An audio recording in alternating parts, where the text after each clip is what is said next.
السلام علیکم ناظرین، ڈرامہ سیریل عشق کے جنون اب رفتہ رفتہ اختتام کی طرف جا رہا ہے۔ ناظرین، مجھے تو لگتا ہے اب شاید نیکسٹ ایپیسوڈ لاسٹ ایپیسوڈ ہونے والی ہے۔ اب راحم ایک ایک کر کے سارے ثبوت اکٹھے کر چکا ہے۔ اب راحم شمسی تک بھی پہنچ جاتا ہے اور شمسی سے کہتا ہے کہ اگر تم نے سچ نہ بولا تو میں تمہیں ختم کر دوں گا، اور شمسی سے کہتا ہے کہ تم سچ بتاؤ گے تو میں تمہاری فیملی کا بھی خیال رکھوں گا اور تمہاری سزا بھی کم کروا دوں گا۔ یوں شمسی گرفتار ہو جائے گا۔ اب جبکہ شروز کو یہ پتہ چل چکا ہے کہ راحم اس کے دوستوں کو ڈرا دھمکا رہا ہے شروز کے خلاف گواہی دینے کے لیے، اب شروز اتنے غصے میں ہے کہ خود پر قابو نہیں پا رہا۔ شروز اپنے دوستوں کے ساتھ سی ویو پر جاتا ہے اور وہاں جا کر اپنے دوستوں سے کہتا ہے یہ وہی جگہ ہے جہاں ایمن کو پھینکا تھا۔ اس دن غلطی ہو گئی ہم لوگوں سے، ایمن کو اسی دن ختم کر دینا چاہیے تھا۔ اب ایمن میرے لیے پھانسی کا پھندا بن چکی ہے۔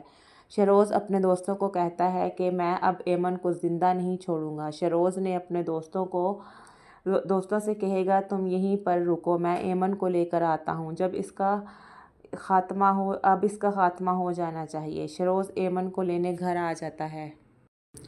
شروز اتنا ہوشیار بنتا ہے جبکہ شروز کے دوست شروز کے ساتھ گیم کھیل جائیں گے۔ مجھے لگتا ہے کہ شروز کے دوست ساری پلاننگ راحم کو بتا دیں گے۔ اب شروز کے دوست یہ سوچ رہے ہیں کہ اگر ہم ساری پلاننگ راحم کو بتا دیں گے تو راحم ہمیں معاف کر دے گا۔ شروز کے دوست راحم کو کال کر کے ساری پلاننگ بتا دیں گے اور راحم اپنا کام چھوڑ کر گھر کی طرف بھاگے گا۔ راحم ایمن کو مسلسل کال کرے گا اور ایمن کا نمبر نہیں ملے گا، اور شروز بھی گھر پہنچ چکا ہوتا ہے اور آتے ہی اپنی ماں سے پوچھتا ہے کہ ایمن کہاں ہے، تو عافیہ بیگم پریشان ہو جائے گی اور شروز سے پوچھے گی کہ تمہیں ایمن سے کیا کام ہے، جس پر شروز اپنی ماں سے کہے گا کہ آج میں اس لڑکی کو زندہ نہیں چھوڑوں گا۔ اور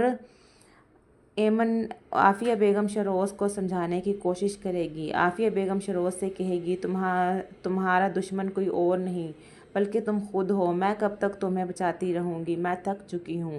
عافیہ بیگم کہے گی تم چھوڑ دو ایمن کا پیچھا۔ شروز کہتا ہے کہ وہ 2 ٹکے کی لڑکی مجھے ڈرا دھمکا رہی ہے۔ شروز کہتا ہے میں اب بتا دوں گا کہ ڈر کیا ہوتا ہے۔ اور شروز ایمن کے کمرے میں چلا جاتا ہے۔ ایمن اکیلی ہوتی ہے کمرے میں۔ ایمن شروز کو دیکھ کر ڈر جائے گی اور شروز سے کہے گی تمہاری ہمت کیسے ہوئی میرے کمرے میں آنے کی۔